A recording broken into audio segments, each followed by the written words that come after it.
شادی کرانا کیوں معیوب سمجھتے ہیں؟ معیوب اس لیے سمجھتے ہیں کہ پہلی شادی جو ہے نا وہ ہی نہیں اچھے طریقہ سے نبھ رہی، اس کے ساتھ انصاف نہیں کرتے، اس لیے ایک اور لے آئے گا، پیار کر لے گا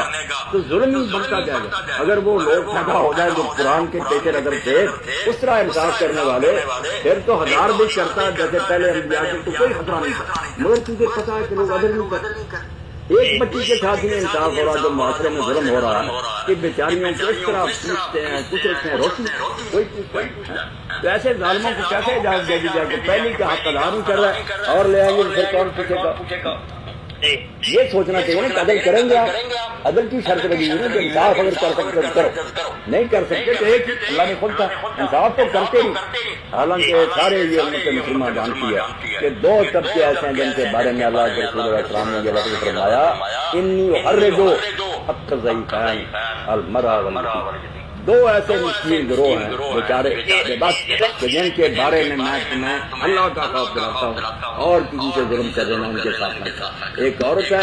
ایک فرمایا یتیم، ان کا کچھ علی وارث نہیں ہوتا، یتیموں سے جیسا چاہے کہ کون ان کی کچھ پر ہوتا، اور بچی میں جب ماں باپ کا گھر چھوڑ کر اب خدا سے تو ڈرے گا نا، ورنہ بیچاری کیا کرے گی پیچھے جانے سے قابل رہی نہ۔ تو یہ جملہ فرمایا آپ نے انی احرج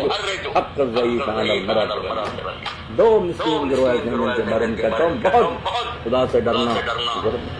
تو اب ظلم کرنے سے بعد نہیں آتے، دین کی رخصت کو بہانہ بنا دیتے ہیں کہ دین کہتا ہے اور دینیاں کر لو، پہلی سے اچھا شروع کیا تو خیر بات ہو رہی تھی، بات مکمل ہوگی بھائی؟ جی جی اچھا کون سے کچھ اور پوچھیں گے آپ؟ نہیں ہوگی چلیے ہاں ایک آدمی اگر پہلی بیوی کا حق ادا کرتا ہے صحیح تو کیا پھر دوسری کرا ہی سکتا ہے؟ کر سکتا ہے، پھر کیا ہو گیا، پر اللہ نے اجازت دی، پر پہلی بیوی کیوں روکے؟ بلکہ اللہ کے رسول علیہ السلام نے فرمایا جو کوئی آنے والی بیوی نہ کہے کہ میں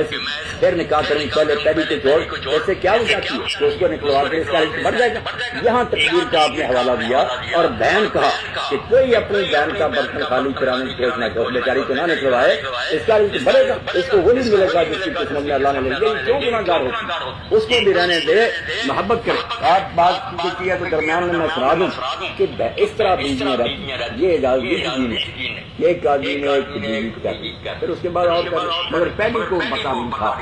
چھپا کر رکھا، مگر کسی طرح پہلی بیوی کو کسی طرح پتا چل،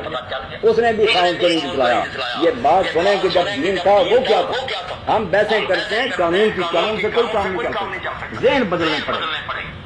پتا چل گیا اس عورت کو پہلی کو، اس نے کہا مگر کبھی نہیں، وہی محبت وہی پیار، یہ خوشیاں ملتا۔ اب جب موت ہوئی تو اس نے بیوی نے جب حصہ اس کو آسمان ملا اس کا آدھا جو تھا اس عورت کو کہ میری جو ہے نا، بے شک آپ لوگوں نے مجھے نہیں بتایا مگر مجھے پتا ہے کہ میرے سامنے کی بیوی تھی، تیرا آدھا بنتا، ایک بیوی کے حق میں آدھا میرا آدھا تیرا، مگر جب اس کو دیا اس نے واپس، اس نے کہا ٹھیک ہے میرے ساتھ نکاح کیا تھا مگر تجھے پتا نہیں، موت سے کچھ مجھے پہلے اس نے مجھے طلاق دے دیا، اس لیے میرا حق نہیں۔ جب وہ پیسے واپس آئے اس نے دوبارہ دے دیے، بے شک اس نے طلاق دے دی، تو تھی میری بہن، میں نے اب تجھ کو اپنی طرف سے دے دیا، تجھے دوبارہ۔ اب ایسا ذہن جب ہم بنائیں گے تو مسئلوں سے کیا بات ہے، قانون آپ جو بھی چاہے بنوا لیں، شریعت کے نہ حدود معاف کرا لیں، جاری رہی تو حدود کی ہوئی تھی جاری، جج رشوت کھاتے ہیں، گواہ جھوٹ بولتے ہیں، پولیس کیا کرے، ذہنیت کو دین بدلتا ہے، دماغ میں بیٹھ جائے کہ اللہ